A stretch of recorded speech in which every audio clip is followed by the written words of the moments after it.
फिर इनकी एक और किताब आई which was called as the dangerous dynamite by social critics. ये तो टाइम बम की तरह है, फाड़ के रख देगा सोसाइटी को।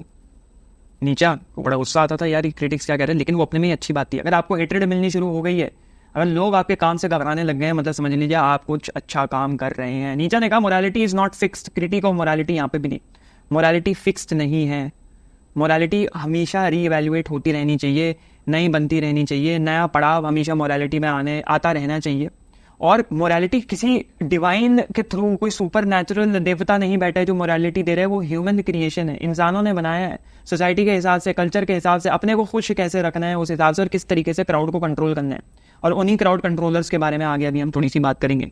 बढ़ते हैं। पर्सपेक्टिव ऑन ट्रुथ दिया कि भाई परसेप्शन का एक सब्जेक्टिव नेचर दिया कि कोई भी चीज़ हम परसीव करते हैं, जैसे ये एसी का रिमोट है, इसको हम परसीव कर रहे हैं, किसी के लिए एसी का रिमोट है, किसी और के लिए प्लास्टिक का टुकड़ा है। अगर आज से 150-200 साल पहले ये एसी का रिमोट बोलते, एसी का रिमोट है, ये बोलते ये क्या है अजीब से सफ़ेद दिखने वाला, क्या दूध को तुमने जमा दिया है, ये बटन क्या है, वो डरेंगे। किसी के लिए ये, बच्चे के लिए ये ऐसे चिबाने वाला औजार है। सबका अपना पर्सपेक्टिव है। तो there is no absolute truth. और ऑब्जेक्टिव ट्रुथ जिसको कहा जाता है ऑब्जेक्टिव ट्रुथ है, वो तो है ही नहीं। जो सिविलाइजेशन के बारे में बात हो रही है कि सिविलाइजेशन बेस्ड है एक ऑब्जेक्टिव ट्रुथ पे, वो ट्रुथ तो मुझे कहीं दिख ही नहीं रहा, वो ट्रुथ तो गायब लग रहा है। कौन से ट्रुथ के बारे में बात कर रहे हो? किधर उंगली दिखा रहे हो? कोई उंगली इधर दिखा रहा है, कोई उंगली उधर दिखा रहा है, कोई हाथ इधर दिखा रहा है, कोई पैर उधर दिखा रहा है। क्यों ऐसा हो रहा है भाई? कंफ्यूज्ड क्यों है लोग? क्योंकि ऐसे ऑब्जेक्टिव ट्रुथ को पकड़ के वो जाना चाह रहे हैं जो ऑब्जेक्टिव ट्रुथ एक मेटाफिजिकल रियलिटी में एग्जिस्ट करता है उनके तहत, उनके लिए। फिर बियॉन्ड गुड एंड इविल में विल टू पावर को इंट्रोड्यूस इन्होंने कर दिया। जो भी तक बातें चल रही थी, विल टू पावर को इंट्रोड्यूस कर दिया और एक सेल्फ प्रिजर्वेशन के बारे में कहा कि all beings are driven by a fundamental desire for power and self preservation. कहानियां भी हैं उनकी, अगर तुम उनकी डॉक्यूमेंट्री वगैरह BBC डॉक्यूमेंट्री देखोगे, मॉडर्न जीनियसेस जो भी हैं, उसमें है ना वो विल टू पावर किताब लिख रहे हैं, वहीं पे अपना लिखने लगे टूथपेस्ट चाहिए, टूथब्रश चाहिए, ये खत्म हो रहा है, वो खत्म हो रहा है, राशन वगैरह की लिस्ट बनाने लगे। तो इज्जत ज़्यादा करते हैं। और जब कोई राइटर अपने काम की इज्जत नहीं कर रहा तो राइटर खत्म हो चुका है एक तरीके से। एक फंडामेंटल डिजायर के बारे में बात करी जो हमने स्टार्टिंग में बोला था ना, विल्लजुम लेबन को करा विल्लजुम माख्त ZUR, कहा कि भाई एक सेल्फ प्रिजर्वेशन है, सिर्फ विल टू लिव नहीं है। शोपेनहावर के अकॉर्डिंग एक विल टू पावर है, अपने बेस्ट सेल्फ में बनना, बात बार बार नहीं खींचेंगे। यहाँ जो एक इंपॉर्टेंट कॉन्सेप्ट आया वो था मास्टर और स्लेव मोरालिटी का। अभी तक स्लेव मोरालिटी पे बात चल रही थी, अब एक मास्टर मोरालिटी पे बात कर रही थी। चलिए, जिसको इन्होंने पैरेलल ड्रॉ किया, मतलब साथ लेके चले एरिस्टोक्रेट्स के, कि एरिस्टोक्रेट्स होते हैं मास्टर, वो तुम्हें चलाते हैं। स्लेव मोरालिटी मतलब वही ह्यूमिलिटी, सबमिशन, कंपैशन। अरे भैया मारिए मत, हम तो ऊपर वाले के बच्चे हैं, हम तो यहाँ अपना काम करने आए हैं, हमें मारिए मत, अभी मत मारिए, क्योंकि हम हेकड़ी में आएंगे जब मर जाएंगे, हमें जब मिलेगा हेल या हेवन तब हम हेकड़ी में आएंगे भैया, अभी हम बोगलैड बन के रहेंगे। और यहाँ आते हैं भाई मास्टर मोरालिटी वाले, एरिस्टोक्रेट, स्ट्रॉन्ग विल्ड, ये हैं जो तुम्हारी मोरालिटी बना के तुम्हें दे रहे हैं। ये है, इनके पास है डोमिनेशन, इनके पास है पावर, डोमिनेशन, इनकी फिलॉसफी में डोमिनेशन तुम बहुत देखोगे। एक होती है डिफेंसिव, जैसे क्रिकेट में होता है ना डिफेंस कह रहा है भैया अटैक करो, कोई अटैकिंग फिलोसफर नहीं आया, तो सब डिफेंसिव फिलोसफर सिस्टम में खेल रहे हैं, डिफेंस कर रहे हैं, बचा रहे हैं। कोई क्रिश्चियनिटी के थॉमस एक्विनास आए, ये इमैनुअल कांट आए, ये सोरेन किरकेगार्ड आए, ये जरा धर्म से घबराए हुए हैं, डर रहे हैं, डर के डाल रहे हैं। इन्होंने सबको उखाड़ के बोला भैया फाड़ के दे दिया जाएगा आपके। क्यों? क्योंकि यही है असली फिलॉसफी। कब तक डर के, अरे भाई ये ना हो, अरे भाई ऐसे ना हो।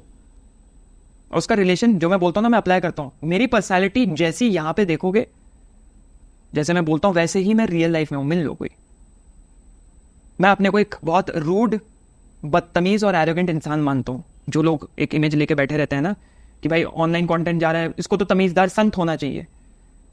सबकी फिलॉसफीज का अपने पर्सपेक्टिविज्म के अकॉर्डिंग अपने इंटरप्रिटेशन होते हैं। मेरी इंटरप्रिटेशन है स्ट्रांग बनो भाई, फाड़ दो जो है, किसी से दबो मत, जो है फाड़ दो, हाथ डालो फाड़ दो, डोमिनेटिंग बनो, एरोगेंट बनो, वरना जिंदगी में कभी आगे नहीं बढ़ पाओगे। इसको ट्रिम कर लो, क्रॉप कर लो और कहीं रख लो, संभाल के रख लो इस क्लिप को। जो मैं शब्द कह रहा हूं ना, कभी आगे नहीं बढ़ पाओगे। लोग दबाएंगे, दबोगे, जूतों के नीचे आओगे। अगर स्ट्रांग बनना है ना, तुमको किसी को जूते के नीचे नहीं लाना है। तुम चुप बैठे रहो, स्टोइक बने रहो, जब तक कोई तुम्हें छेड़ नहीं रहा। जिस दिन छेड़ा, मधुमक्खी के छत्ते में हाथ डाला भाई, डस लिया जाएगा आपको। ये नीचा ने कहा, ये नीचा की फिलॉसफी थी। कहते हैं ना क्यों इतना नीचा के ऊपर, क्यों इतना एग्जिस्टेंशलिज्म के ऊपर, क्यों नहीं बाकी फिलोसफी, मेरे को नहीं, मैं रिलेट कर पाता हूँ। ये इमोशंस जो देख रहे हो वो मैं नहीं दे सकता हूँ। ये इमोशंस इसी फिलोसफी में आते हैं, इसी फिलोसफर के थ्रू आते हैं, इन्हीं तरीके के फिलोसफर्स में आते हैं। हमें वही करेंगे ना जिससे इमोशनली अटैच्ड है। तो जरा बाबू को कहते जरा यहाँ पे बहुत ज़्यादा 50 रुपये आप काट लीजिएगा ओवर एक्टिंग के, बट कोई बात नहीं, आगे बढ़ते हुए ओवरमैन इन्होंने कॉन्सेप्ट यहाँ पे और इसके ऊपर काम किया। अभी तक ओवरमैन बनना है, अब creating own values and meanings के ऊपर यहाँ पे बातचीत होने लग गई भैया। अब तो चीज़ हाथ से निकल रही है, और वही रिपीटिंग चीज़ें, इटर्नल रेफरेंस अलग अलग तरीके से। इन्फिनिटी का मीनिंग इन्होंने कहा जब तब समझ में आएगा जब आप इटर्नल रेफरेंस को पूरी तरीके से समझोगे। मैथमेटिशियंस क्या कहते हैं, तभी कहते हैं ये कि रैशनैलिटी में मत पढ़ो, रैशनैलिटी में पढ़ोगे मैथमेटिक्स के थ्रू, हाँ भाई नंबर है इन्फिनिटी तक जा रहा है, वो फीलिंग नहीं आ रही। इमोशन जब आएगा जब तुम समझ पाओगे कि तुम क्या हो, तुम्हारी लाइफ इन्फिनिटी में रिपीट होगी, और जो धक्का लगेगा कि भैया मेरी लाइफ इन्फिनिटी तक रिपीट होगी, वो भी ऐसे ही, यही सब करना पड़ेगा, तब भैया तुम्हारे पर खच्चे खुल जाएंगे, हवा अंदर बाहर आनी शुरू होगी, तब समझ में आएगा ये तो बहुत ज़्यादा छेद हो गए। अब इन छेदों को भरना पड़ेगा इन फिलोसफीज के थ्रू। ये था बियॉन्ड गुड एंड इविल का टारगेट। फिर इसका रेलेवेंस क्या है मॉडर्न टाइम में? मॉरल एब्सोल्यूटिज्म को ये चैलेंज करता है, एथिकल नॉर्म्स को चैलेंज करता है कि there is no absolute morality, कि इसी तरीके से भैया होगा, उसी तरीके से भैया होगा, नहीं, there is no absolute, there are perspectives. अपने को तो सुधारो, अपने को सुधारोगे दुनिया खुद पर खुद सुधर जाएगी। तुमने दुनिया सुधारी, अपने को सुधारना, दुनिया सुधारने चल बसे।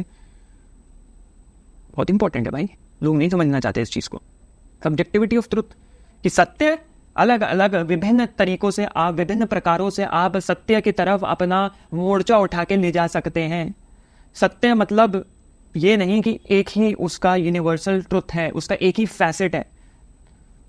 There is no individual facet और there is no unique solitary facet to truth. उसके अलग अलग फैसेट्स हैं, जिसको प्लूरलिस्ट कहा जा सकता है। प्लूरलिस्ट फिलोसफी में आ गया प्लूरलिज्म, कि एक कॉन्सेप्ट के मल्टीपल लूज एंड्स हो सकते हैं। फिर एम्पावरमेंट एंड इंडिविजुअलिज्म पे बात हुई, गुड एंड इविल, उसका रेलेवेंस, कि भाई किस तरीके से आप ग्रो कर सकते हो, किस तरीके से आप अपनी लाइफ, जिंदगी बेहतर बना सकते हो। सेल्फ एक्चुअलाइजेशन क्या होती है, पर्सनल ग्रोथ क्या होती है, और खुद ग्रो करोगे तो आसपास के लोग खुद पे खुद ग्रो हो जाएंगे।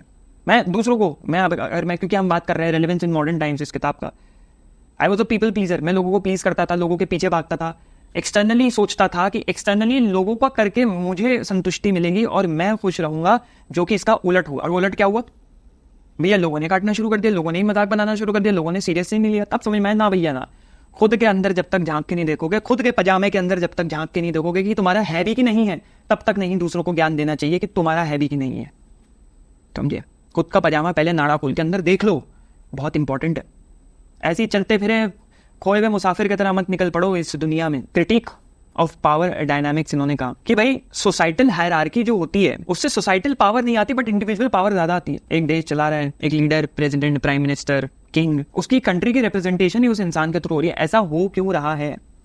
क्या ये जस्ट है? इनजस्ट है। और बियॉन्ड गुड एंड इविल का मीनिंग निकल के आता है कि भाई हर इंसान का एक ऑथेंटिक सेल्फ होता है, और जिस दिन तुमने रियलाइज कर लिया, तुम फ्रीडम के साथ जी पाओगे, तुम खुशी खुशी जी पाओगे। खुशी खुशी जीना है, जान लो you are free to do anything. और फ्रीडम में अब लोग बोलेंगे भाई मर्डर कर देंगे, भाई तुम खुद ऊबर बेंच बनने के रास्ते पे होगे, तो तुम खुद सोचो मर्डर करना सही होगा कि नहीं होगा। खुद के मॉरल्स खुद से बनने शुरू होंगे ना, वो ज्यादा इंपॉर्टेंट है। तो all in all authenticity, power structure, आगे कैसे बढ़ सकते हो जिंदगी में, इसके ऊपर वार्तालाप इस किताब बियॉन्ड गुड एंड इविल में किया है नीचा ने।